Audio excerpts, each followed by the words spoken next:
Entonces, les decía yo que el tema es la identidad de nuestros niños, de nuestros hijos en Cristo. Ya, y quisiera partir con algunas cosas básicas. Cuando hablamos de la identidad, básicamente lo que estamos hablando es quién soy yo. Y yo estoy segura que si hubiésemos hecho alguna dinámica, ¿cierto? En este grupo, y yo le hubiera preguntado así como, preséntese, ¿quién es usted? Eh, Pasa por cosas básicas y simples como mi nombre, ¿cierto? Mi nombre es Mariel Zambrano. Algunos dirán la edad, otros ya no nos atrevemos, ¿cierto? Nos da cosa. Pero ¿qué nos define? ¿Quién soy yo? Y tenemos que pensar, ¿cierto?, en las partes de nuestra identidad. Nosotros somos seres tripartitos, tenemos espíritu, alma y cuerpo. Y por lo tanto, cuando nosotros hablamos de nuestra identidad, tenemos que considerar esas tres partes.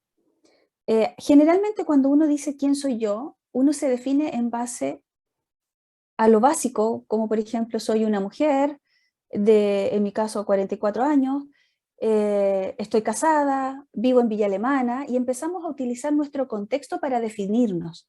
Soy, no sé, dueña de casa, soy profesora, soy secretaria, soy mamá, y empezamos a definirnos. ¿Ya? Pero quisiera hacer énfasis en un pequeño detalle. Nosotros somos personas que tenemos espíritu, alma y cuerpo. Y muchas veces nuestra identidad está fuertemente influenciada, por ejemplo, por cosas como nuestro cuerpo. Y eso es un tema muy, muy presente hoy en día respecto de la identidad y todo lo que tiene que ver con la identidad de género. ¿Ya? Por ejemplo, el transexualismo, el transgenerismo, este concepto de que me siento atrapado en un cuerpo que no es el mío.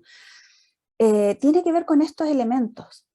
Y yo aquí quisiera hacer una reflexión. Nosotros tenemos espíritu, alma y cuerpo, por lo tanto nuestra identidad debiera estar afianzada en estos tres ámbitos. Por ejemplo, cuando usted dice, uy, yo soy súper llorona, no, yo soy súper serio, a mí me cuesta expresar emociones, ¿de qué estamos hablando? De nuestra alma. Nos estamos definiendo. Yo soy súper, no sé, me gusta la talla, me gusta la broma, otro va a decir, no, yo soy súper estructurado, estamos hablando de nuestra mente, la forma de pensar, ¿cierto? Hablamos de nuestro cuerpo, oh, yo soy de esas que come, come, come y no engorda, oh, yo respiro y engordo, y uno se va definiendo, yo soy lisa, yo soy de pelo crespo, soy morena, nos vamos definiendo a nosotros mismos. Pero hay una parte que muchas veces olvidamos en nuestra identidad, nos cuesta un poquitito asumirla, y que es el espíritu. Y cuando nosotros hablamos de la identidad de las personas sin Cristo, tenemos que entender de que esa identidad se parece un poquito a esto, ¿ya? Yo no sé si usted sabe lo que es esto, pero esto es un zombie. Un zombie, un muerto viviente, ¿ya? Que son muy comunes en las películas de terror ahora y todas esas cosas que les gustan a los chiquillos.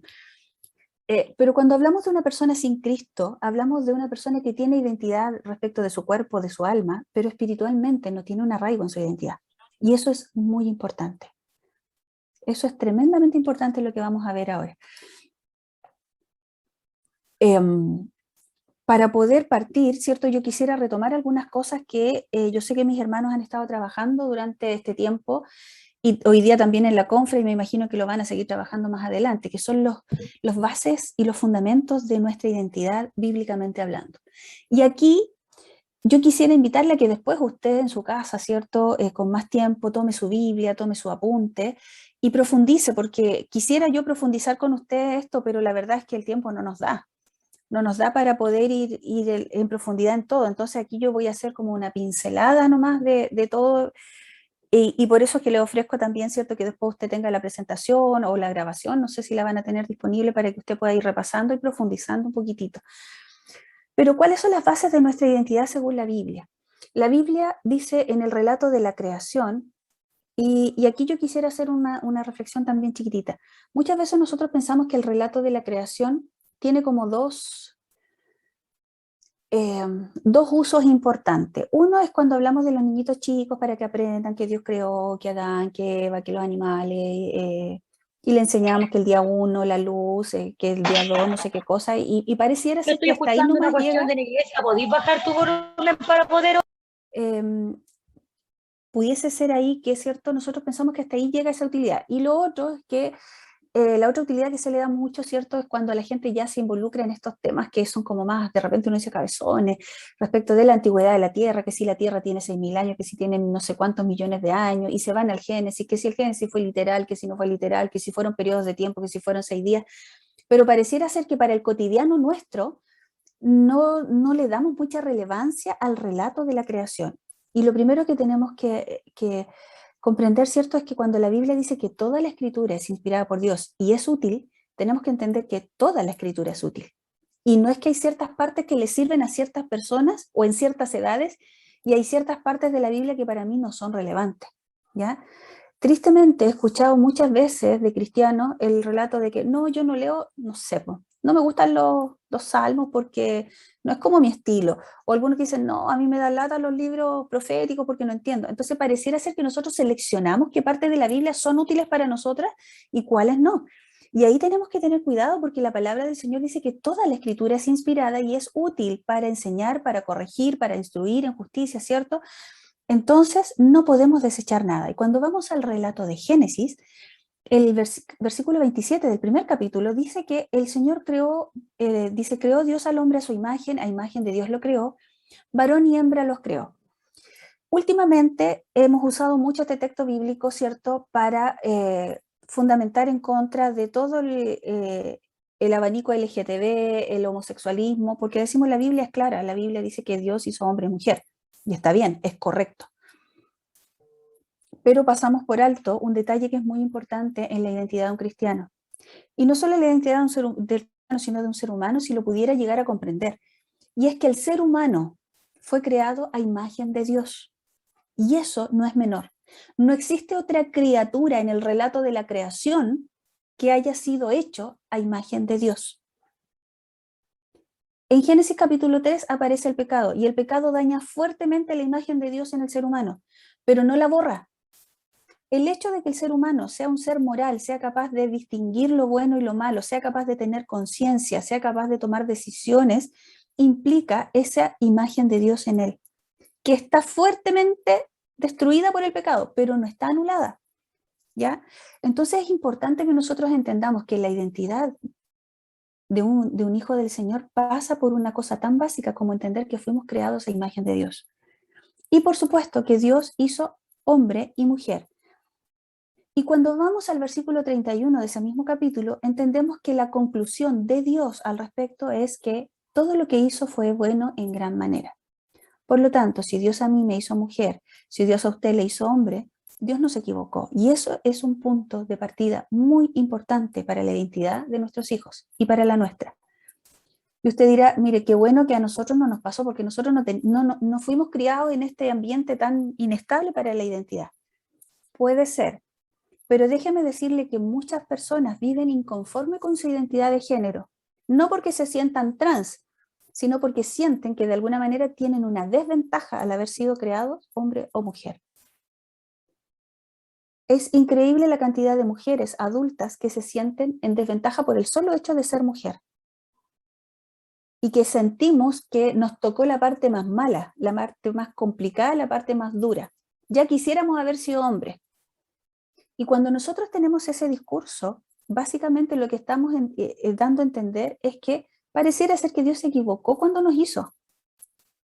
O que yo deseara algo que no era lo que Dios deseó para mí. Y no estamos tan alejados de lo que se está haciendo ahora el discurso público. ¿Ya? Pareciera ser que estamos de inconformes con lo que Dios hizo con nosotros. Y ahí es muy bueno reflexionar. Si cuando Dios lo hizo bueno, ¿por qué yo me siento mal? ¿Por qué yo muchas veces como mujer he envidiado las ventajas que tiene el hombre?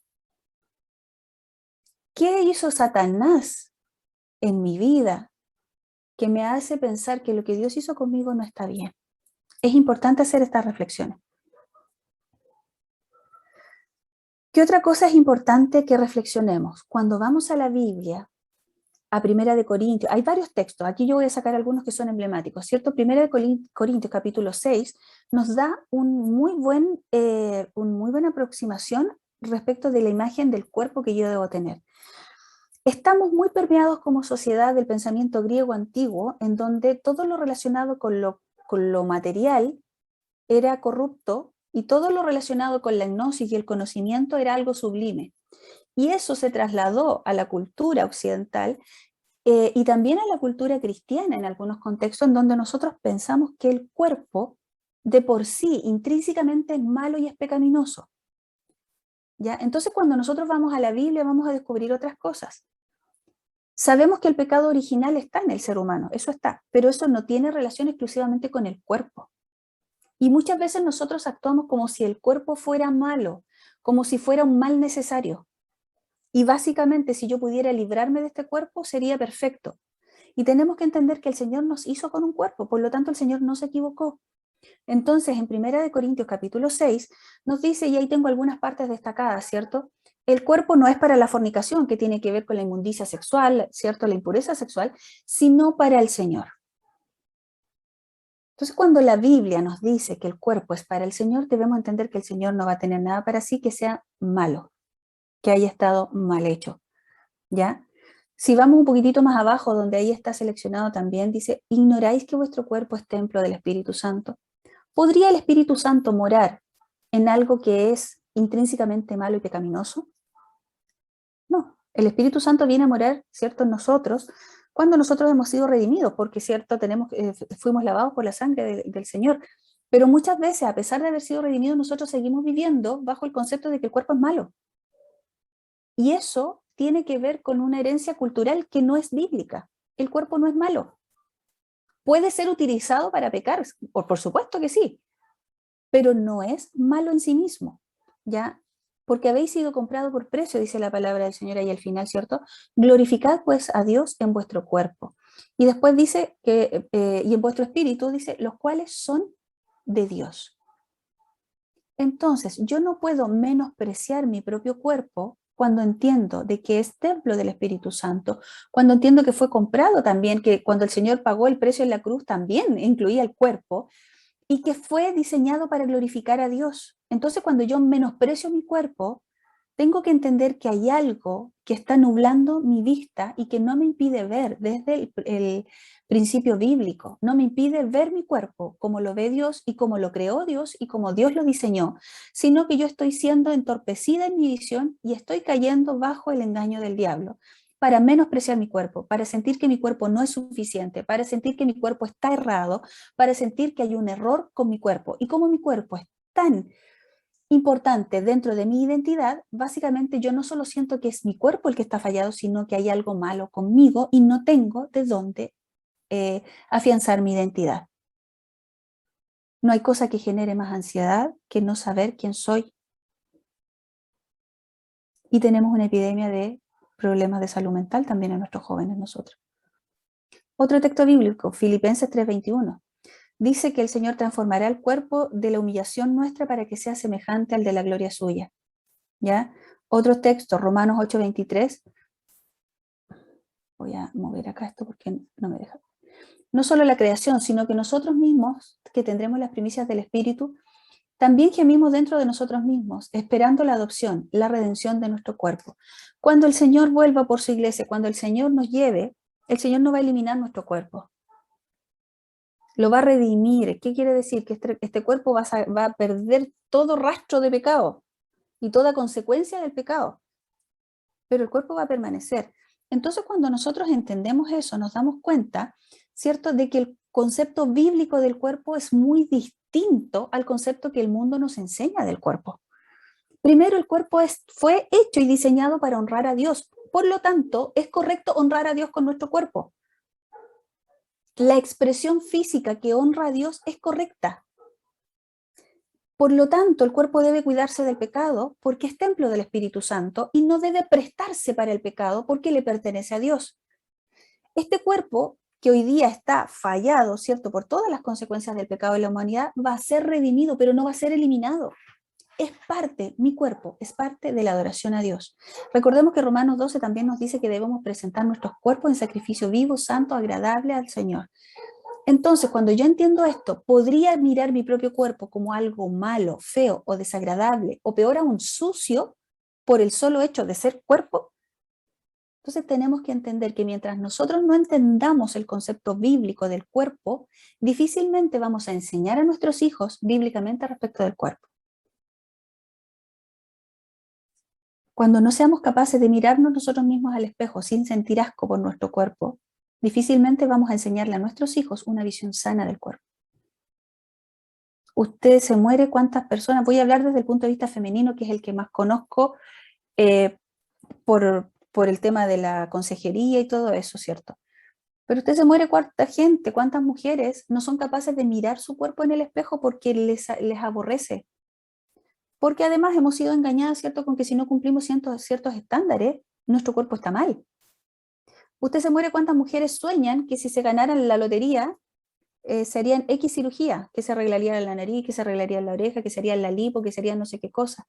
Y usted dice, sí, pero no lo van a hacer. Sí, pero eso revela el deseo del corazón. El deseo del corazón significa que yo siento que hay cosas que están mal en mi cuerpo. No estoy hablando de enfermedades, la enfermedad es otra cosa, ¿cierto? Pero cuando nosotros no entendemos esto, que este cuerpo fue diseñado para el Señor y que cuando el Señor lo diseñó no se equivocó. Mientras yo no entienda eso, difícilmente mi hijo va a poder entender que su cuerpo no tiene pifias. Ahora, hay un ataque satánico. El hermano José, ¿cierto?, nos compartía también lo que han hablado con los chiquillos en la confraternidad, con lo que trataron con los preadolescentes. ¿Cuáles son las estrategias que Satanás usa? Y lo primero que nosotros tenemos que recordar, hermanos amados, es que Satanás quiere destruir al ser humano. Y Satanás no va a dar tregua. Satanás no lo va a mirar a usted y va a decir, pucha, este pobre está tan estresado, está tan agotado, tiene tanta cosa encima que le vamos a dar un ratito de descanso, vamos a darle una tregua y mientras tanto vamos a ir a molestar a otro. ¿Ya? Satanás quiere destruirlo a usted, y no solo a usted, quiere destruirme a mí, quiere destruir a la raza humana. ¿Y por qué? Porque la raza humana es reflejo de la imagen de Dios. Con todo lo deteriorada que está la raza humana por el pecado, sigue siendo, en esencia, fue creada a la imagen de Dios. Por lo tanto, Satanás la quiere destruir. Y para poder destruir a la raza humana, Satanás ha utilizado durante toda la historia muchas formas de ataque. Y hay ataques que genera desde afuera. Por ejemplo, las guerras, las pestes, enfermedades, ¿ya? Porque quiere destruir la imagen de Dios. Ahora nosotros en Chile estamos lidiando con otra estrategia satánica, ¿cierto?, que es la ley de aborto y la ley de eutanasia. Ya se aprobó hace rato la ley de aborto en 3 causales, pero desde que se estaba discutiendo, nosotros siempre dijimos que esa era punta de lanza y que venía el aborto libre, y han tratado de meter varias veces la ley de aborto libre en estos poquitos años. Todavía no lo han logrado, pero no van a descansar, van a seguir. Y ahora, en este momento, se está tramitando en Chile la ley de eutanasia, la ley que permite terminar con la vida de un ser humano en estado terminal. ¿Ya? Me encantaría poder abordar estos temas, pero como les decía yo, el tiempo no nos da. Pero usted tiene que entender, ¿cierto?, de que tenemos que entender en realidad, de que esto no pasa por...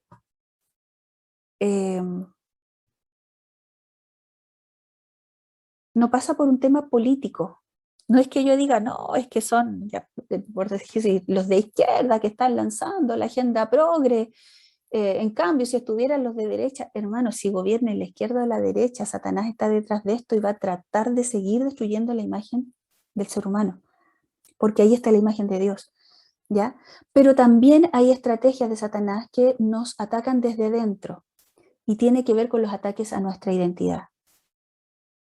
Cuando usted escucha el relato de un niño, niña, adolescente o joven que tiene el tema que se identifican como trans, si usted hace a un lado un poquito sus prejuicios y escucha lo que están viviendo, usted tiene que entender, y yo también, de que son personas que están sufriendo enormemente. ¿Por qué?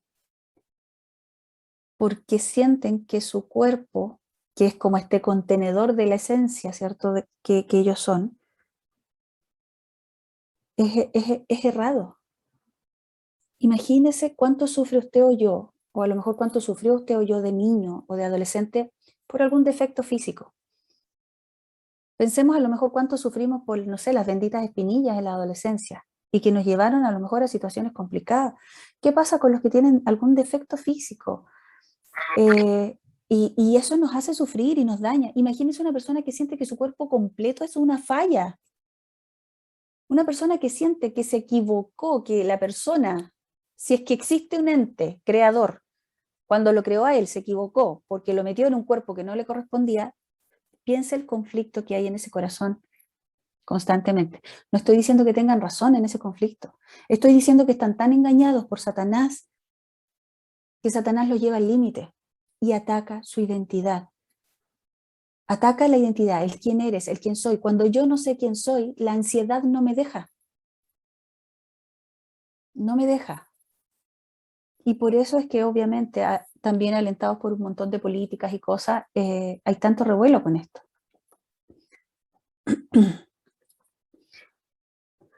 Las estrategias satánicas que nombraba mi hermano José, que habían trabajado con los chiquillos. En la creación, cuando nosotros vemos el relato de Génesis 3 y la caída del hombre, nos damos cuenta que Satanás utiliza muchas estrategias que siguen vigentes hoy día de hoy y que siguen haciendo caer a muchos.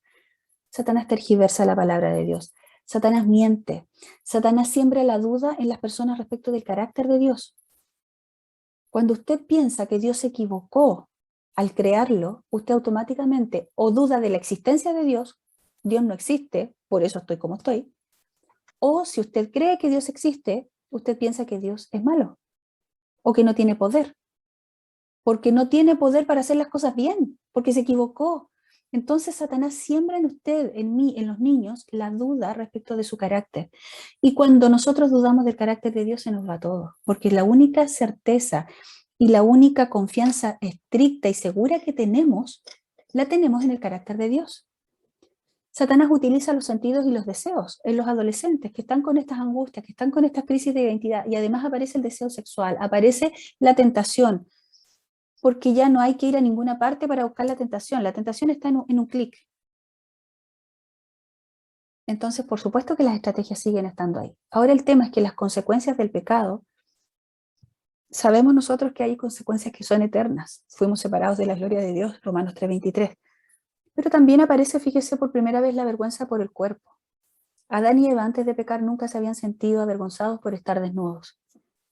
Y en el momento del pecado se separa la sexualidad del resto de la vida, se empieza a ver el cuerpo como algo sucio, se empieza a ver el cuerpo como algo que hay que ocultar. Y eso es consecuencia del pecado. Entonces tenemos que entender que Satanás es el gestor de esto, ¿ya?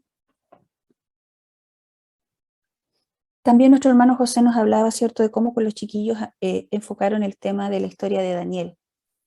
Cuando usted va a Daniel capítulo 1 y lee esta historia, que es la historia del cautiverio de Israel, del pueblo del sur, el cautiverio de esta nación a manos del pueblo babilonio, usted se da cuenta que tomaron, dice, a los príncipes. No era cualquier familia, era la familia como real de Israel, y los llevaron a Babilonia. Fíjese que los arrancaron de su tierra. El desarraigo es algo terrible, ¿ya? Cualquier persona que sea desarraigada en contra de su voluntad de su tierra sufre enormemente, pues se pone en jaque su identidad, se pone en jaque sus raíces, sus orígenes.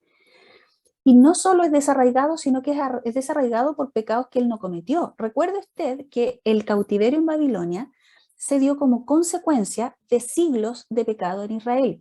Profeta tras profeta dijeron que si Israel no se arrepentía, esto iba a pasar, y Israel no se arrepintió. Por lo tanto, Daniel y sus amigos podrían perfectamente haber renegado de sus orígenes y haber dicho, por culpa de ustedes, mis padres, mis abuelos, mis antepasados, yo estoy aquí, por lo tanto, chao, no más con mis raíces. No lo hicieron. Fue arrancado de su tierra, fue desarraigado. Además, se le sumergió en una cultura absolutamente nueva para él, pero no era cualquier cultura, era una cultura seductora. Él fue llevado a palacio, se le llevó con lo mejor. A él no lo pusieron como esclavo a hacer ladrillo, ni a darle latigazo. A él lo llevaron y lo envolvieron en una cultura que era altamente seductora, que era altamente interesante y desafiante para un chico que bordeaba más o menos los 15 años. Bueno, Satanás también actúa así, seduciéndonos, seduciendo a nuestros jóvenes. Nuestros jóvenes están siendo altamente seducidos por el conocimiento, por la información, por las ideologías, por la política. Estamos ante un renacer del interés político en los jóvenes. Hasta hace unos años atrás los jóvenes no estaban ni ahí con la política. Y usted les preguntaba por política y no querían saber nada. Y ahora son los que marchan en las calles, los que están apoyando candidatos. Están siendo seducidos por una cultura que se está volviendo interesante a sus ojos. Pero es una cultura que los está desarraigando de su identidad. Y a Daniel le cambiaron el nombre. Fíjese que el nombre Daniel habla de la justicia de Dios. Cada vez que lo nombraban, le recordaban la justicia de Dios. Y le cambian el nombre a Belsasar, que es un nombre que lo acerca a los dioses paganos. Cada vez que lo nombraran, en vez de recordarle la justicia de Dios, le iban a hablar sobre un dios pagano. Y eso es lo que está haciendo Satanás con nuestros hijos. Ahora los está desarraigando, los está seduciendo con la cultura, con el conocimiento, con la tecnología, con la comodidad. Y les está cambiando todo lo que en ellos los lleve a pensar en Dios. Y por eso es que nosotros tenemos que estar atentos. ¿Cuál es la realidad de nuestros hijos en torno al ataque a su identidad? Esto, hermanos, por favor, quiero aclararles, no es una clasificación científica respecto de los componentes de la identidad, ¿ya? Si usted busca un libro de psicología, no va a encontrar esta clasificación así, para que usted lo tenga claro, porque no quiero que se engañe al respecto. Es una clasificación más bien práctica y pedagógica que estoy usando yo para que recordemos ciertos elementos. ¿Cómo se compone la identidad de una persona? Y ahí yo le puse que hay elementos que son permanentes y dinámicos, pero si usted se fija, ese permanente está entre signos entre comillas, porque ya en realidad hasta eso no es permanente. Pero antiguamente, ¿cierto? Nosotros había ciertas cosas que nos definían y que eran incambiables. Yo soy mujer y nada que hacer con eso, ¿cierto? El sexo y el género. ¿Por qué hablo del sexo y el género? Porque el sexo se entiende como lo biológico, ¿cierto? Y el género cuando yo asumo ciertos roles inherentes al sexo femenino. La familia de origen también era algo permanente, era algo que yo no podía cambiar. Amar a mis padres o los odiara era algo que definía quién era yo. Y eso, entre paréntesis, es una de las cosas que genera tantos conflictos de identidad, por ejemplo, en un niño que no tiene padres, en un niño que ha sido abandonado, un niño que ha sido adoptado, por ejemplo, porque a pesar de tener padres, siempre tiene la sensación de que en un origen alguien lo abandonó. Y eso genera tremendos baches en la identidad de la persona, porque estos debieran ser elementos que nos dan permanencia y que nos dan firmeza en nuestra identidad. Pero también hay elementos dinámicos, elementos que se mueven, que tienen que ver con cosas que suceden, que pueden ser transitorias, pero que también van afianzando quién soy. Por ejemplo, yo soy gordo o flaco. No, yo toda la vida he sido flaco, yo toda la vida he sido gordo. Y empiezo a reafirmar el quién yo soy. Soy bueno para, no, yo siempre he sido bueno para la pelota, no, yo siempre he sido pésimo para la pelota. Y empiezas, soy seco para las matemáticas, no, a mí me va pésimo en eso. A mí siempre me ha gustado la cocina, siempre, de chiquitita yo estuve ahí mirando a mi abuelita cómo cocinaba, no, a mí me carga la cocina. Y esas son cosas que nos definen, pero son elementos que se van dando a lo largo de la vida. Relaciones que de repente están por un tiempo, pero que nos definen. Soy esposa de, y de repente me divorcié, me separé y ya no soy esposa de. Afecta mi identidad. Ya no soy lo que era. Por ejemplo, algunos elementos dinámicos que van afectando. Una mamá que se van los hijos, crecen y se van. Y usted dice, pero si sigue siendo la mamá, sí, pero su rol cambia. Y entonces hay elementos importantes que se ven como así, se amarrean un poquitito en su identidad. Sobre todo las mujeres, ¿cierto? Que se definen mucho en base a su rol de madre. Hay otras mujeres que no se definen tanto en base a su rol de madre, por lo tanto no tienen una crisis de identidad cuando pasa esto. Son elementos dinámicos que van cambiando. Y ahí usted ve que hay un elemento que está como en signo de pregunta, porque lo vamos a ver más adelante. Pero ¿qué compone nuestra identidad? Básicamente, acuérdese que esto no es una clasificación formal ni es una clasificación científica para que usted lo tenga claro, ¿ya? Si usted me pregunta de qué libro lo saqué esto, no lo saqué de ningún libro en especial porque, insisto, lo puse así para trabajarlo un poquitito más cómodo con ustedes. Aquí entra, por ejemplo, a jugar mucho el sentido de pertenencia en los adolescentes. Cuando yo soy parte de un grupo, nuestros adolescentes se definen a sí mismos, antes de definirse quién yo soy, ellos se definen en base al grupo.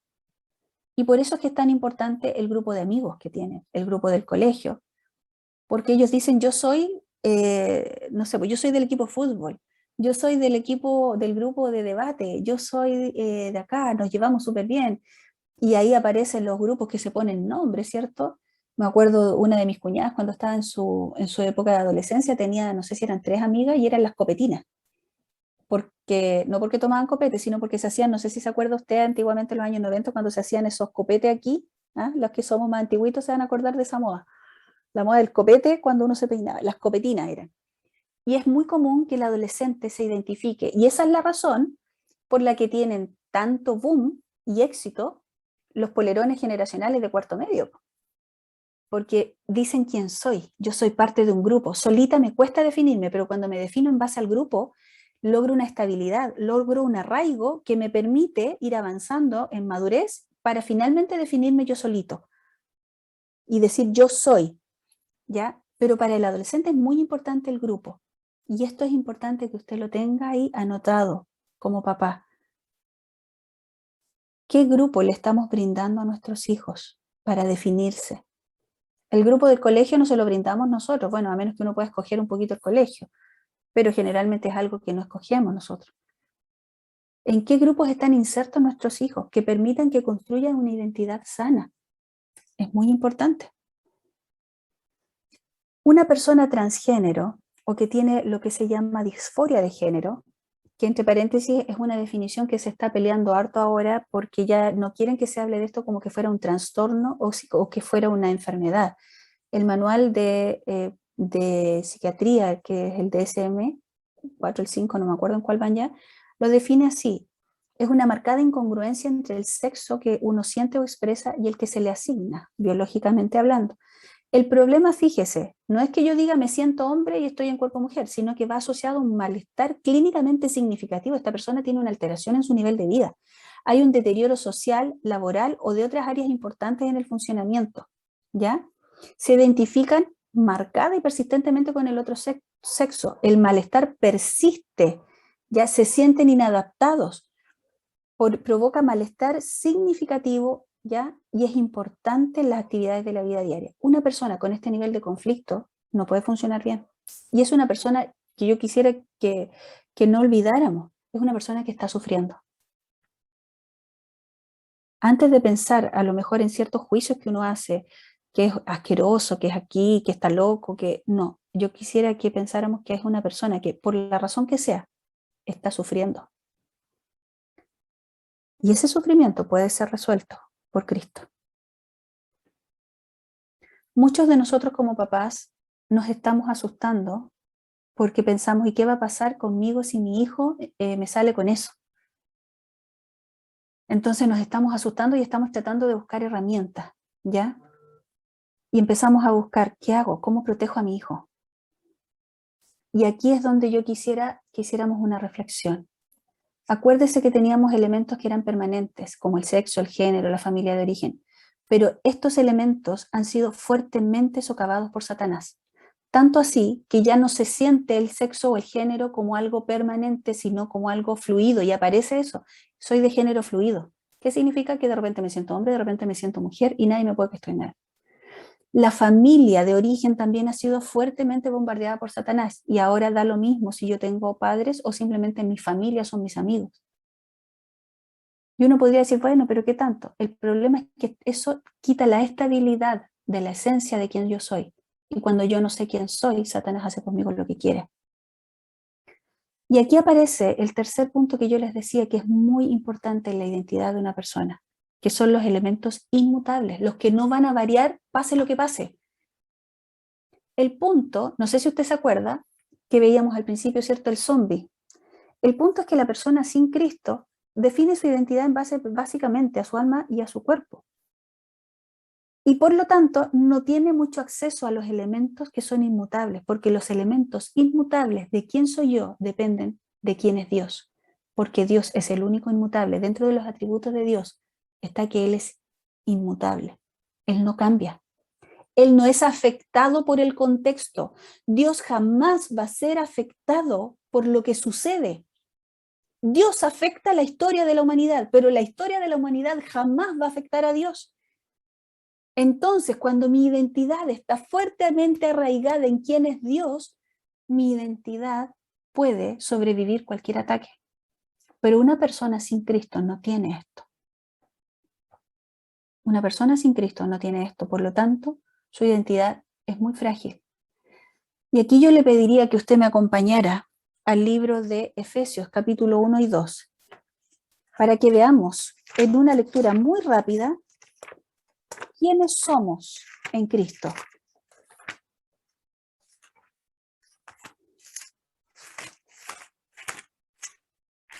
Yo voy a ir leyendo y después le voy a pedir que usted en su casa, con tiempo, haga este mismo ejercicio con más calma y que agregue otros textos bíblicos, porque aquí yo solo me quedé con Efesios, pero hay más textos bíblicos, ¿ya? Efesios capítulo 1 y 2, y vamos a ver qué dice la Biblia respecto de quién soy yo. Dice, desde el versículo 13 en adelante, bendito sea el Dios y Padre de nuestro Señor Jesucristo, que nos bendijo con toda bendición espiritual en los lugares celestiales en Cristo. De partida, soy una bendita, he sido bendecida por Dios. Según nos escogió en Él antes de la fundación del mundo, soy escogida para que fuésemos santos y sin mancha delante de Él. Soy santa, apartada de pecado, porque Dios me lavó, porque Dios me redimió. Soy bendita, soy escogida y soy santa. En amor, soy amada. ¿Cuántas personas no tienen heridas en su corazón porque sienten que quien debió haberles amado no les amó? Mi esposo prometió amarme hasta que la muerte nos separe y ahora anda con otra. Y eso me duele, me hiere. Mis padres que debieron haberme amado me entregaron siendo niño. Y eso duele y raja mi corazón. Pero cuando yo voy a la Biblia y veo lo que Dios dice, el que me amó desde el principio nunca dejó de amarme. Soy amado, soy amada. Y eso esa palabra tiene una capacidad de restaurar mi corazón, de sanar todo lo que Satanás ha dañado en mi vida. Esta palabra la puede restaurar. Soy amada, habiéndonos predestinado, dice, para ser adoptados hijos suyos. Soy hija de Dios. Dios me adoptó. Dios me trajo con Él. Él me creó y no se equivocó, pero además me amó. Para alabanza de la gloria de su gracia, con la cual nos hizo aceptos en el amado. Soy aceptada.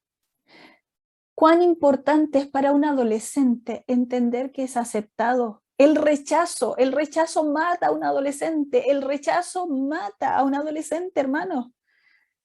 Pero cuando un adolescente entiende que él es aceptado por Cristo, su corazón puede ser sanado. ¿En quién tenemos redención por su sangre y perdón de pecados? Somos redimidos y somos perdonados. ¿No escucha usted cuando una persona dice es que yo no sé si Dios me va a perdonar? La Biblia lo dice, somos redimidos y somos perdonados. Se pagó el precio que nadie podía pagar fue pagado y yo puedo ser perdonado. Versículo 11, en él asimismo tuvimos herencia. Soy una heredera ¿de qué? De su espíritu. Soy una heredera de sus bendiciones, soy una heredera de su reino. Herencia, habiendo sido predestinados conforme al propósito del que hace todas las cosas según el designio de su voluntad. Dios tiene un propósito conmigo. Nuestros niños y nuestros adolescentes se definen también en base a lo que ellos hacen y lo que logran.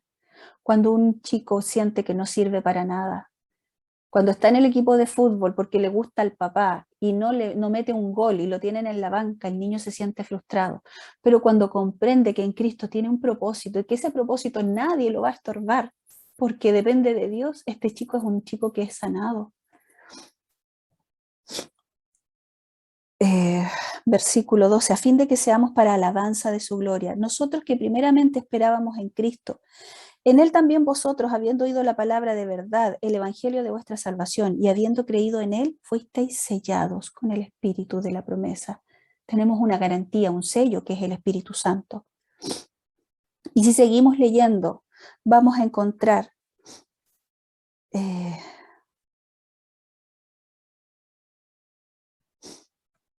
me perdí acá, perdón. Quería saltarme, pero vamos a encontrar que fuimos hechos. Somos hechura suya, fuimos creados para buenas obras. Hay un propósito en nosotros. Hemos sido hechos cercanos. Si usted sigue leyendo el capítulo 2, dice que vivimos en otro tiempo en los deseos de nuestra carne, haciendo la voluntad de nuestra carne. Fíjese el versículo 4, pero Dios, que es rico en misericordia, por su gran amor con que nos amó, aún estando nosotros muertos en pecado, nos dio vida juntamente con Cristo. Fuimos hechos vida, fuimos resucitados del pecado, hermanos. Somos ciudadanos del cielo, somos miembros de la familia de Dios. Fíjese el versículo 10 del capítulo 2 de Efesios. Porque somos hechura suya, creados en Cristo Jesús para buenas obras, las cuales Dios preparó de antemano para que anduviésemos en ellas. Y si usted sigue leyendo, va a poder ir viendo. Este es solo un texto bíblico. Si usted toma la Biblia con calma y empieza a tomar apuntes, se va a dar cuenta de todo lo que hay sobre la esencia de la identidad de un hijo de Dios. Y aquí quiero devolverme al punto anterior. Todo esto habla de los elementos que son inmutables en nuestra identidad. Lo que Satanás no nos puede quitar. ¿Y por qué no me lo puede quitar Satanás? Porque ninguno de estos elementos depende de mí. Porque cuando dependen de mí me pueden hacer polvo. Pero todo esto depende de la voluntad de Dios, de lo que Él hizo, de lo que Jesucristo hizo en la cruz del Calvario. Y por lo tanto, Satanás no puede con esto. Satanás no puede quitarme el sello del Espíritu Santo. Satanás no puede quitarme la santidad a menos que yo decida pecar y ceder ante la tentación. Satanás no puede quitarme el amor de Cristo. Lo vemos en Romanos. ¿Quién nos separará del amor de Dios? Nada me puede arrebatar de su mano. Satanás no me puede quitar la bendición de Dios. Y cuando un niño y un adolescente y un joven y un adulto entienden esto, su identidad descansa en Cristo. ¿Pero qué ha hecho Satanás? Satanás ha anulado, ha escondido los elementos inmutables de la identidad y ha destruido los elementos que son variables. Y ha sometido a nuestros hijos y a nuestros niños en una estabilidad y en un nivel de ansiedad que no los deja vivir. Nosotros quisiéramos como padres que la identidad de nuestros hijos estuviera fuertemente arraigada. Los que tienen hijos varones quisieran que su hijo varón sintiera que es un hijo varón, que es hombre, que no tuviera ninguna duda al respecto, que tuviera proyectos de varón, que pensara en casarse, en tener una esposa, en tener hijos. Y los que somos a lo mejor, los que son padres de hijas, pensarán lo mismo. Yo quisiera que mi hija estuviera tranquila en eso. Pero a veces nosotros como padres olvidamos una parte. Y nos preocupamos solamente cuando vemos que hay problemas por el lado de la identidad de género. Entonces, si empezamos a ver que nuestro hijo o nuestra hija se ve como medio inseguro, se empieza a ponerme una ropa media ambigua, nos asustamos, nos preocupamos. ¿Qué está pasando con mi hijo? ¿Qué está pasando con mi hija? Pero hay una parte de la que muchas veces no somos conscientes o no le damos la importancia que tiene. Y es que muchas veces nuestros hijos tienen una identidad de género sana, pero no tienen una identidad en Cristo. Si mi hijo es hombre, vive como hombre, mi hija es mujer, vive como mujer y yo estoy tranquilo. Y mi hijo no tiene una identidad en Cristo. ¿Y eso qué significa? Significa que su corazón le falta la parte más importante de la identidad. No tiene un arraigo que sea inmutable. No tiene vida eterna. Pero a veces nos asustamos más cuando nuestro hijo duda de su género que cuando nuestro hijo no tiene una identidad en Cristo. No digo que un niño que tiene problemas de identidad de género no sea algo importante, es muy importante. Lo que yo estoy diciendo es que un chico o una chica que tiene problemas de identidad de género, lo que más urge no es resolver su identidad de género, lo que más urge es resolver su identidad en Cristo. Porque Cristo sana, porque Cristo salva, porque Cristo bautiza y sella en el Espíritu Santo y porque eso es el Evangelio pleno. Y que porque cuando mi hijo y mi hija tienen una identidad en Cristo, el Señor sana todo lo que Satanás ha destruido con el pecado. Pero muchas veces nosotros olvidamos eso. Y pensamos que nuestros hijos, cuando sean grandes, tienen que conocer al Señor y tienen que servirlo, pero se nos olvida que nuestros hijos de chiquititos necesitan una identidad en Cristo. ¿Cuál es mi rol entonces como mamá o como papá? Hagámosla corta. ¿Cuál es mi rol? Mi rol es mostrarle su identidad en Cristo. Más que enseñarle qué es una mujer y qué es un hombre, mi rol es mostrarle su seguridad en Cristo. Acuérdese que los elementos de la identidad en Cristo son inmutables porque dependen del carácter de Él. Y Él es fiel, incluso cuando nosotros somos infieles. Por lo tanto, todo lo que yo obtengo como bendición de parte de Dios son cosas que no dependen de mí. Sí, estoy de acuerdo con que si uno quiere alejarse del Señor y pecar, por supuesto que uno se aleja también de la protección del Señor. Somos como la vid y el pámpano. Mientras estamos ahí unidos a nuestro Señor, ¿cierto? Por supuesto que fluye la vida de Él por nosotros, pero en el momento que nos separamos de la vid, nosotros como pámpano nos secamos. Estoy de acuerdo con eso y está bien. Pero a lo que yo voy es a que la identidad de mi hijo y mi propia identidad debería descansar en quién es Cristo y lo que Él ha hecho por mí. Cuando yo descanso en eso, todo lo demás está seguro. Sin embargo, cuando no tengo esa ancla, todo lo demás es vulnerable al ataque del diablo. Haga lo que yo haga como padre, todo lo demás es vulnerable. Y ahí nosotros entonces tenemos que reflexionar y tenemos que hacer acuso recibo de que nuestro rol de padres es un rol que no es delegable. No es rol de los maestros de escuela dominical, ni del pastor, ni del líder de jóvenes. No es aquí le traigo a mi hijo para que usted lo forme. Porque cuando usted va a la Biblia, usted se va a dar cuenta que en Deuteronomio capítulo 6, si me acompaña, en Deuteronomio capítulo 6, el libro de Deuteronomio es el libro de la repetición de la ley, es como el resumen, para que no se nos olvide. 6 dice, versículo 1, estos pues son los mandamientos, estatutos y decretos que Jehová nuestro Dios mandó que os enseñase, para que los pongáis por obra en la tierra a la cual pasáis vosotros para tomarla, para que temas a Jehová tu Dios, guardando todos sus estatutos y sus mandamientos que yo te mando. ¿Quién los tiene que guardar? Usted, yo.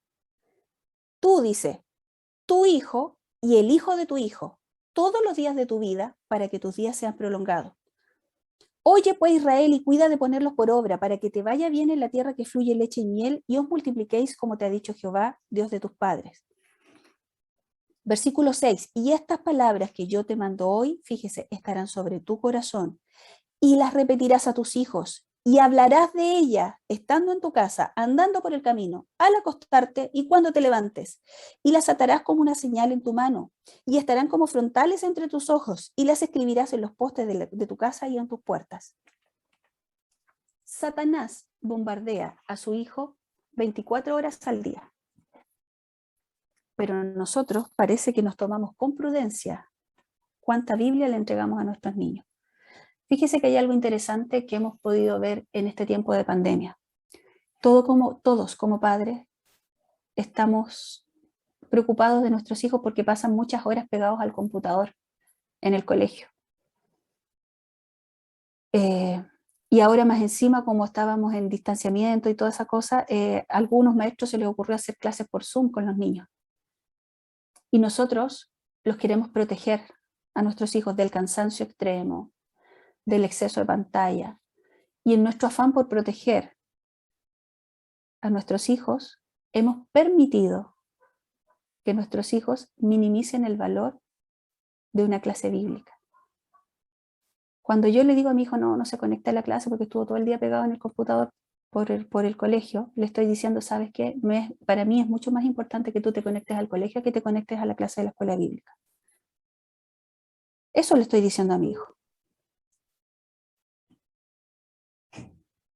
Ahora, si usted dice, pero es que ¿cómo lo hago entonces? Porque es mucho rato de pantalla. Bueno, busquemos soluciones. Si a lo mejor el niño no se va a conectar a la clase, hágale usted una clase bíblica a su hijo en la casa, sin pantalla. Es que yo no sé hacer eso. A eso voy. Nuestro rol no es delegable. No son los maestros, ni el pastor, ni los líderes de la iglesia los encargados de mostrarle a mi hijo su identidad en Cristo.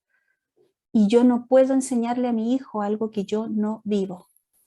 Mi hijo no va a amar al Señor si yo no amo al Señor. Mi hijo no va a servir al Señor si yo no sirvo al Señor. Mi hijo no va a priorizar al Señor si yo no priorizo al Señor. Yo debo ser en mi casa el reflejo del carácter de Cristo. Yo debo ser el reflejo del amor, de la misericordia, de la justicia, del sacrificio y del servicio, así como en modo grande nomás. Si picamos más fino, hay mucho más. Yo debo ser un modelo deseable de imitar. Hace muchos años atrás, muchos años, me invitaron a dar un tema en un grupo de adolescentes. Y yo les hice un ejercicio a los chiquillos y les pedí que en un papelito escribieran una persona que fuera de carne y hueso, que no fuera un personaje ficticio ni fantasioso, pero podía ser de cualquier lado del mundo, si podía ser un famoso, da lo mismo. Yo le dije, pero tiene que ser de carne y hueso a quien a ti te gustaría parecerte. Por supuesto, salieron famosos, salieron futbolistas, salieron de todo. Pero me llamó mucho la atención una chica y un chico que ellos en su papel pusieron, la niña puso mi mamá y el chiquillo puso mi papá. ¿Qué ven los niños, nuestros adolescentes en nosotros? ¿Qué hacen? Les hacen decir, me gustaría ser como mi papá, me gustaría ser como mi mamá. Y no es fácil, porque cuando ellos ven a sus amigos, cuando ellos ven a los papás de sus amigos, o cuando ellos ven a las estrellas y los famosos, ellos no conocen la intimidad, pero de nosotros, nuestros hijos conocen la intimidad. Por lo tanto, no es fácil ser un modelo deseable en la intimidad a menos que seamos un modelo genuino.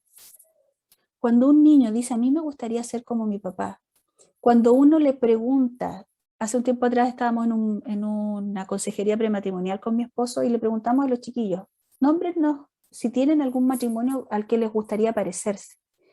Y cuando uno de esos chicos dice, a mí me gustaría ser como el matrimonio de mi mamá y de mi papá, ahí se ve una formación cristiana. Ahí se ve cuando ellos dicen, esto que yo veo aquí es lo que sale en la Biblia y es lo que yo quiero parecerme. Ese es un chico, esa es una chica que tiene una identidad sana y firme en Cristo. Pero para eso yo también debo estar dispuesto a pagar el precio. ¿Qué significa eso? Les decía yo que sobre todo en los adolescentes es muy importante el grupo de pares.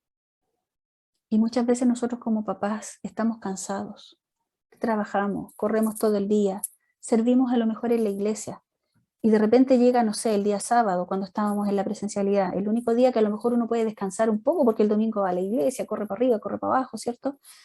El único día que uno puede descansar un poco, dormir tal vez, y resulta que tengo un adolescente chico y que quiere ir a la reunión de jóvenes. Y eso significa que a lo mejor lo voy a tener que ir a dejar porque queda lejos, no puede tomar la micro solo. Y no solo lo voy a tener que ir a dejar, sino que más encima estos cabros se desubican y terminan tarde. Y voy a tener que ir a buscarlo. Y nos da lata, porque es el único día que yo podía descansar. Y no nos damos cuenta que estamos cediendo el espacio a Satanás. Porque básicamente lo que hacemos es dejar que nuestros hijos tengan otros grupos, porque grupos van a tener.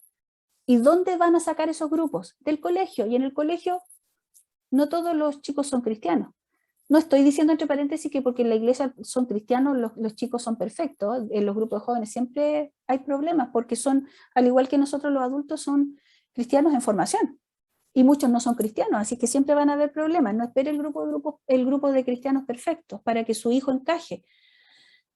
Pero muchas veces nosotros no le brindamos a nuestros hijos un grupo que lo lleve a Cristo. Hay un retiro de jóvenes. Ahora, tristemente, por la pandemia no se han podido hacer, pero confío en el Señor en que se van a volver a hacer. Hay un retiro. Chuta, hay que pagar el bus, hay que pagar el alojamiento, la comida, sale caro. Ay, otra vez que están ahí, no tengo plata. Oiga, y si a usted le dice que su hijo salió seleccionado para un curso especial en la Universidad de Chile, que con eso después entra a medicina sin dar la prueba, pero tiene que pagarle el pasaje, tiene que pagarle la estadía y tiene que pagarle la alimentación en Santiago. ¿Haría el sacrificio, no? Como que uno no lo piensa dos veces. Oye, tu hijo tiene una habilidad para el deporte, hay una escuela de este deporte y yo le veo futuro, así nivel alto rendimiento, nivel competencia internacional. haríamos el esfuerzo porque el chiquillo entrara a esa escuela de patinaje, de fútbol, de lo que sea, donde están los mejores. Hay que comprarle los patines, son caros. Hay que llevarlo a los torneos, son caros. Pero estamos forjando el futuro de nuestro hijo. Yo creo que ningún papá la piensa dos veces.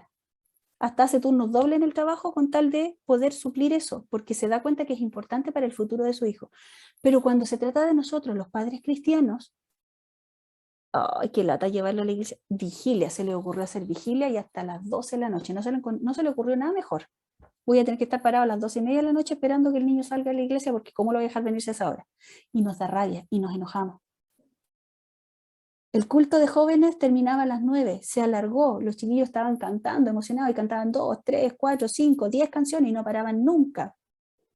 Y yo ahí parado, media hora fuera de la iglesia esperando que terminaran. No, yo voy a hablar con el pastor, esta cuestión no puede ser. ¿Qué le estamos enseñando a nuestros hijos con eso? Le estamos enseñando, me importa mucho el colegio, porque cuando el niño no quiere ir al colegio yo lo levanto y va y nomás.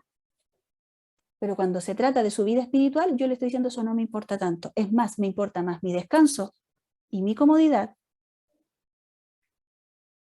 que lo que tú necesitas.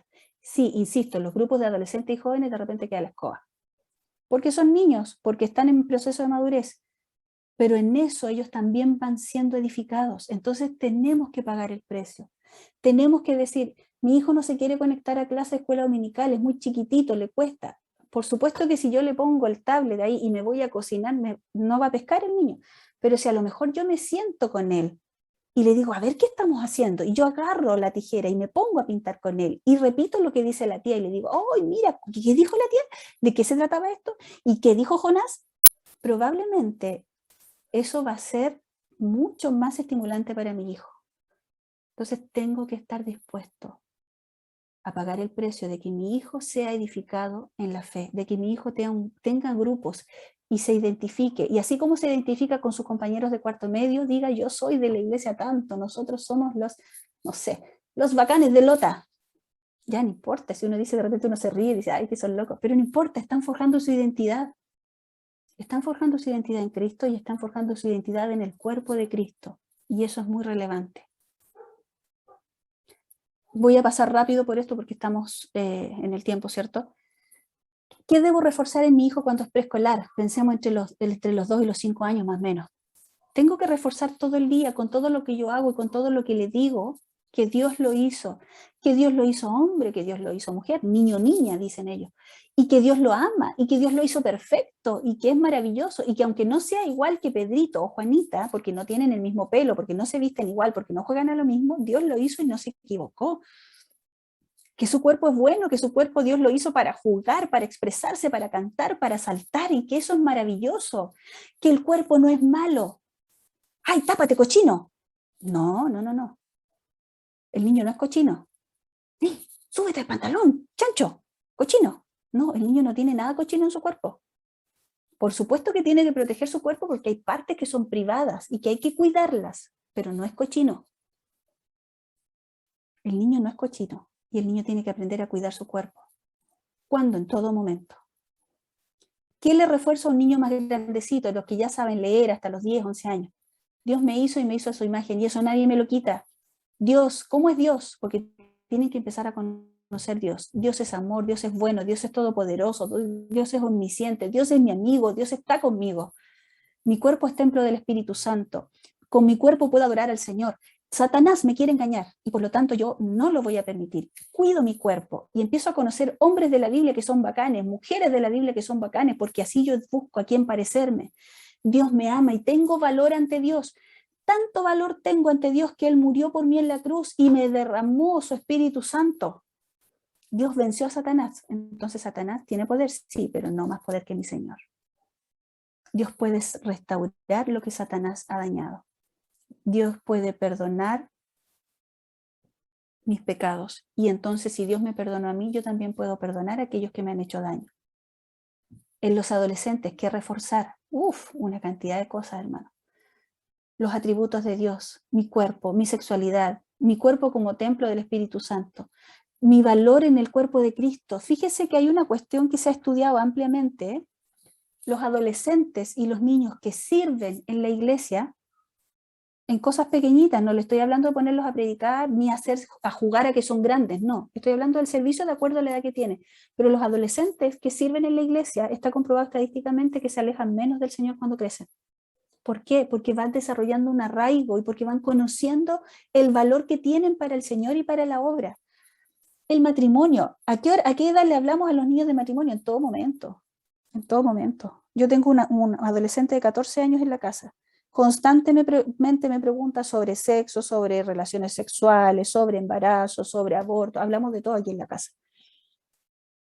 Y me pregunta, mamá, ¿y qué pasa si dos novios son cristianos y ellos se van a vivir juntos pero no tienen relaciones sexuales? ¿Sería pecado? Y empezamos a hablar y conversamos. ¿Y por qué? ¿Qué crees tú? Y de repente se pregunta que uno dice, ¿de dónde la sacó? No importa. Y después pregúntele usted, oye, ¿y por qué se te ocurrió eso? ¿De dónde lo sacaste? Y usted va a escuchar de dónde vienen sus inquietudes, qué está escuchando, qué dicen sus compañeros. Para esto hay que dedicar tiempo. Tengo que tener tiempo. Tengo que pasar tiempo con mi hijo. Tengo que sentarme a ver un partido de fútbol si a él le gusta el fútbol. Tengo que instalarme con mi hija a ver a lo mejor la serie que le gusta, para ver, para escuchar sus comentarios, qué opina de la protagonista. Tengo que dedicarle tiempo. ¿Cómo lidiar con el pecado? ¿Cuál es el proceso del perdón y el arrepentimiento según la Biblia? ¿Cómo Dios puede restaurar lo que Satanás ha dañado en mí? Todo eso es importante en un adolescente. Eso es, hermanos, y yo quiero terminar acá con, voy a dejar de presentar, con la reflexión de que no podemos entregar nosotros a nuestros hijos algo que no hayamos vivido. Los líderes, pastores, maestros, sí tienen una responsabilidad, si tampoco es que la saquen limpia, porque fueron llamados a pastorear este grupo, ¿cierto? Pero fíjese que la mayor responsabilidad de ellos con aquellos niños y adolescentes que no tienen padres cristianos, que llegan a su casa y no ven un modelo cristiano. Entonces ahí estos pastores, líderes y todos tienen que estar marcando firme. Pero nuestros hijos que tienen padres cristianos debieran ver el modelo bíblico en la casa. Qué triste es cuando nuestros hijos dicen, yo quisiera ser como el hermano Pepe y la hermana Marta, porque mi mamá y mi papá... Y debemos reforzar la identidad en Cristo. Eso es algo maravilloso. Y cuando yo lo vivo, cuando yo me doy cuenta de que Dios conmigo hizo eso y que nadie me lo puede arrebatar, hay una felicidad en mi corazón, hay un gozo que es inefable, como decía un himno antiguo. ¿Ya? Hay una restauración y Dios puede sanar todo. Entonces, yo quisiera terminar con esta idea. Más que preocuparme de si mi hijo o hija está teniendo problemas de transexualismo que tiene que ver con su identidad, tengo que preocuparme de si mi hijo o hija tiene su identidad en Cristo clara. Porque si mi hijo o hija está pasando por esto, de que, que parece que no sé si soy mujer, tranquilo, antes de caer en pánico, entendamos qué está pasando en su corazón. ¿Cómo lo engañó Satanás? ¿Qué está escuchando? Porque mi hijo, en el momento que entienda todo lo que leímos del listado de Efesios, todo lo que leímos de los textos que ocupamos para hacer evangelismo, ¿cierto? Para que todo aquel que en él cree no se pierda, más tenga vida eterna, que hemos sido llamados a ser sus hijos. Bueno, eso es parte de nuestra identidad en Cristo. Y cuando mi hijo lo entiende y lo vive, el Señor y su Espíritu Santo van sanando todas esas cosas. Pero muchas veces no entendemos o no queremos entender de que la vida espiritual de mi hijo es muy valiosa. Hace un tiempo atrás hablaba con un matrimonio que estaban angustiados porque su hijo, que había sido criado en el Evangelio y ya era un adulto joven, estaba pensando en irse de la casa a convivir. Me ha tocado varias veces esa situación y los papás están súper angustiados, entonces dicen, se sienten traicionados, se sienten que todo lo que invirtieron en la crianza de sus hijos se fue a las pailas, se fue a la basura. Y muchas veces nos toca reflexionar con esos papitos y decir, ya, pero ¿qué te preocupa más? ¿Te preocupa más que tu hijo o tu hija se vaya a convivir sin casarse? Porque eso a lo mejor se arregla fácil. Lo convencemos y va a decir, ya, ok, me caso y listo. ¿Pero se solucionó el problema? ¿Qué me preocupa más? ¿Me preocupa más que mi hijo está teniendo relaciones sexuales o que el corazón de mi hijo está tan lejos del Señor que no le molesta el pecar? ¿Qué pasa si mi hijo o mi hija nunca tuvieron dudas de su sexualidad, estudiaron, fueron un buen profesional, se casaron, tuvieron hijos y tienen un lindo matrimonio, su casita, su autito, hasta perrito lindo tienen, pero no sirve al Señor, su corazón está lejos de Cristo? Muchas veces como papás rasgamos vestiduras, lloramos y pataleamos cuando nuestros hijos hacen cosas entre comillas horribles. Pero cuando simplemente mi hijo no está en Cristo, no lloramos y no pataleamos y no entendemos que ese hijo va derecho al infierno igual que el resto. Entonces tenemos que pensar, ¿dónde están los elementos inmutables de la identidad de mi hijo? Y de mi identidad, porque si mi identidad en Cristo no está firme, difícilmente la identidad de mi hijo va a estar firme. El Señor les bendiga, hermanos. Hermano José, no sé si vemos preguntas o oramos. Ahí. Sí, muchas gracias, Pastora Mariel, por el tema. La verdad es que habíamos pensado en 1 hora de taller, pero se pasó el tiempo súper rápido Perdón. y no quise pararlo porque estaba súper bueno, muy interesante todo el tema tratado, así que, y no se fue nadie, así que estamos súper bien. Hay algunas preguntas en el chat. Yo creo que si hay ahí algún otro papá, mamá que quiera hacer alguna pregunta, la puede escribir en el chat. O si también le gustaría tomar la palabra, también pueden hacerlo. Aquí hay una pregunta, por ejemplo, que se me fue hacia arriba, pero un poquitito. Pregunta, ¿cómo podemos explicar a los niños de 10 años temas como la brujería, la identidad de género, que en los colegios se incluye como parte de la educación? Sí, justamente el otro día yo hablaba con una hermana por una situación que estaban viviendo en su casa y en su contexto familiar y cómo eso afectaba a su niña. Y la niña de 10 años, la verdad es que nuestros niños de 10 años a esta altura están en condiciones de conversar de lo que sea. De lo que sea. Yo tengo un chiquitito de 11 años y con mi hijo de 11 años hablamos de la eutanasia, de la pena de muerte, hablamos del aborto, hablamos de la violación. Ahora, por supuesto, ¿en qué contexto? En el contexto en que vaya saliendo su inquietud y de acuerdo a lo que él maneja. Yo le digo, por ejemplo, cuando él me dice, mamá, ¿y qué es esto del abuso? ¿Y qué es esto? Yo le digo, a ver, ¿pero qué escuchaste tú? ¿Qué te dijeron? ¿Y qué crees tú? Entonces yo parto desde la inquietud del niño. No le voy a hacer un PPT, ni con la definición legal, ni con imágenes, por favor, no. ¿Ya? Hay que partir desde la inquietud del niño. Pero lo peor que podemos hacer es no hablarlo, porque Satanás se lo va a hablar igual y se lo va a presentar desvirtuado. Entonces, tenemos que partir desde la Biblia y una así, recomendaciones, como decía el Chapulín Colorado, calma, que no pande el cúnico, ¿cierto? Porque a veces uno como que se, ay, así como que uno dice, ¿qué hago? ¿Qué hago? Así como, pastor, venga a hablarle a mi hijo.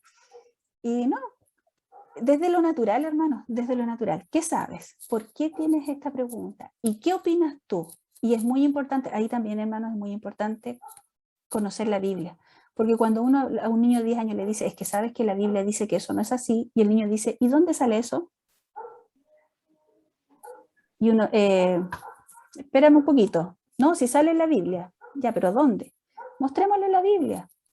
Tenemos que conocer. ¿Por qué nosotros decidimos que el homosexualismo es pecado? Sí, es pecado.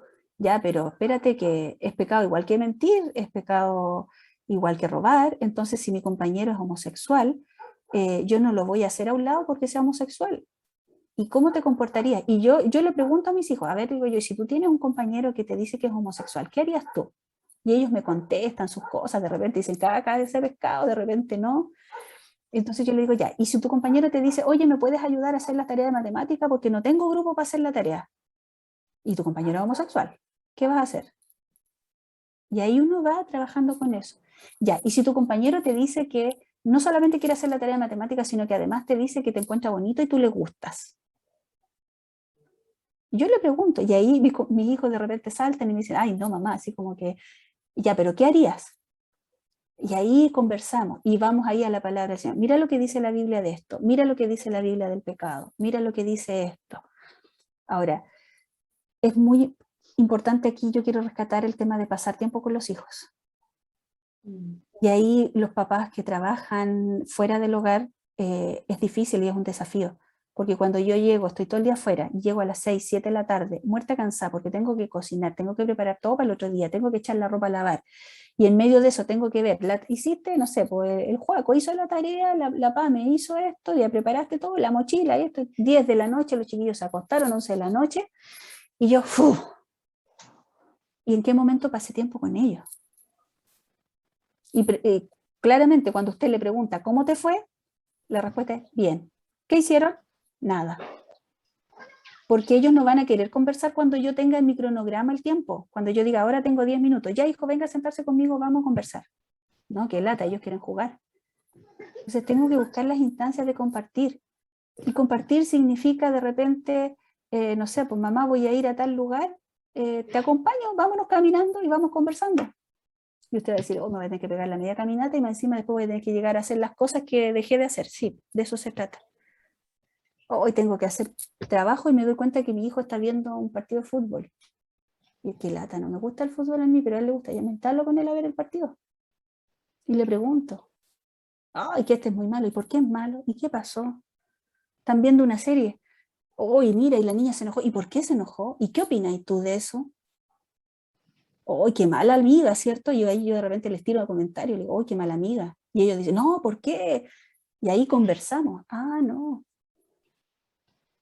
Hay algo, no sé si a todos los niños les gusta, pero hay una etapa en que a los niños les gusta mucho que uno les cuente nuestra historia de vida. Cuando yo era chica, y los niños disfrutan eso. Bueno, cuénteles cuando usted era chico, pero mézclelo con la Biblia, porque nuestra historia de vida no siempre es color de rosa. Entonces, cuando usted diga, mire, cuando yo era chica, por ejemplo, mi papá se fue de la casa. Ya, pero vamos a la Biblia. Pero fíjate que yo ahora entendí que aunque mi padre me dejara en Jehová, me recogerá. Cuando yo era chica, no sé, en algún momento a lo mejor usted va a tener que decir, yo sufrí violencia, pero el Señor me restauró, pero el Señor me mostró esto. Y eso cautiva a nuestros niños porque es vida cristiana. Después va a llegar una etapa en que usted le dice, oye, cuando yo era chica, y el hijo va a decir, ah, otra vez la historia, cuando yo era chica. Ya no es el momento. Ahora hay que buscar otras estrategias. Y eso tiene que ir siempre de la mano de nuestra oración. Nuestra oración tenemos que clamar por nuestros hijos. Hay que clamar antes, durante y después de la tormenta. No solamente cuando ya llegó la tormenta y se nos está tambaleando la barca. Nuestros hijos son atacados por Satanás de todas formas, incluso también con ataques netamente espirituales. Nosotros hemos vivido momentos en que nuestros hijos, siendo muy chiquititos, tuvieron ataques satánicos.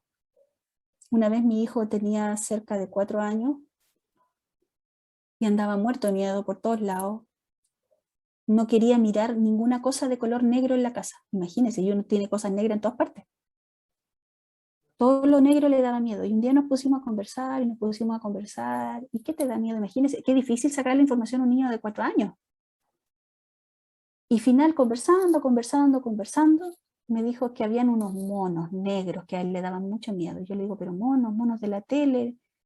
No, me dice, los monos de la iglesia. ¿Qué mono, hijo?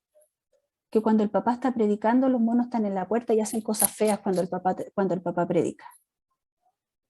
Y yo así como, oh, recorcholis. Ya sabemos dónde está el problema. Así que métale oración, ayuno, reprendiendo demonios, y a él, por supuesto que no lo asustamos contándole la historia de los demonios ni nada. Un niño de 4 años, imagínense, el pensamiento de un niño de 4 años da para todo. ¿Qué hicimos con él? Mostrarle la Biblia, que el Señor me guarda, acuérdate, el Señor, cualquier cosa tú me llamas y yo vengo. Mi hijo se levantaba casi todas las noches con pesadillas, llegaba a la cama y lo primero que hacíamos era orar. ¿Oraste al Señor? No, oremos y listo. Y después de orar, la contención de mamá y de papá. ¿Por qué? Porque el Señor nos contiene, porque así es nuestro Padre Celestial. Porque cuando estamos asustados y corremos a sus brazos, el Señor nos contiene. Y así vamos hablando, vamos viviendo, pero hay que dedicarles tiempo. Y eso es súper importante, hermano. Dedicar tiempo, esforzarnos. Lleve a su hijo a la iglesia. Si se le ocurrió hacer una cuestión en ir al cerro, y usted dice, oye, ¿de qué ir a dejar a mi hijo allá arriba al cerro? Porque se le ocurrió hacer una caminata. Clame al Señor que las rodillas le aguanten y los tobillos, ¿cierto? Que no se nos salga la cadera por ahí. Clamemos al Señor. Pero hay que hacerlo. Yo le puedo dar mi testimonio. Yo llegué al Señor a los 8 años de edad. Viví mi vida en Cristo, mi adolescente en la iglesia. Nosotros teníamos una situación económica súper precaria. pero gracias al Señor vivíamos al lado de la iglesia, casi al lado. Por lo tanto, no tenía que gastar plata para ir a la iglesia, no tenía que pagar micro. Y mis papás, sabiendo que no podían darnos casi nada de comodidad económica, o sea, estamos hablando de cosas básicas, de comprar ropa, esas cosas no las teníamos, pero hubo algo que mis papás siempre me dijeron: permisos para salir, para fiesta, para eso olvídate, olvídate, pero para la iglesia todo lo que queráis. Entonces fíjese que yo tenía 15, 16 años y yo no pedía permiso para ir a la iglesia, yo avisaba. Y me inscribía a cuánta cuestión había en la iglesia, para lavar platos, para limpiar baños, para recibir hermanos, para ir a ayudar a barrer, para ir a ayudar a pintar, para ir a Campo Blanco, para estar en los músicos, hacía clases, para todo lo que estaba. Y mis papás, ¿cómo me apoyaron? Mis papás no tenían plata, hermano, cuando íbamos a retiro, mis papás nunca tenían plata, siempre había algún alma que nos bendecía y nos pagaba la plata para el retiro porque nosotros no teníamos. Mis papás no tenían plata para apoyarme. Pero si en algo me dieron apoyo, mis papás, fue para la iglesia todo lo que quiera. Y eso significó que yo viví mi adolescencia metida en la iglesia. Yo pasaba metida en la iglesia. Llegaba a abrir la iglesia y me iba y la cerraba. Pero todo ese tiempo que yo pasé en la iglesia, muchas veces haciendo nada desde el punto de vista espiritual, fueron horas que no estuve expuesta al mundo. Fueron horas en donde me relacioné con jóvenes cristianos, con dudas, con problemas, con pecado, con muchas cosas. Pero en medio de eso, el Señor derramó de su Espíritu Santo. Teníamos reuniones de oración de adolescentes, donde nos daban horas hablando en lengua, y nadie nos paraba, y nos juntábamos solos, sin que nadie nos citara. Y eso lo hace el Señor. Entonces, invierta tiempo en la formación espiritual de sus hijos. Ya, perdón, hermano, me voy en la volada. No, está bien, está súper bien. No hay más preguntas. Hay muchos hermanos que han puesto comentarios de agradecimiento, también otros comentando, aportando también a la conversación. No sé si alguien más tiene alguna pregunta o si no vamos a terminar orando.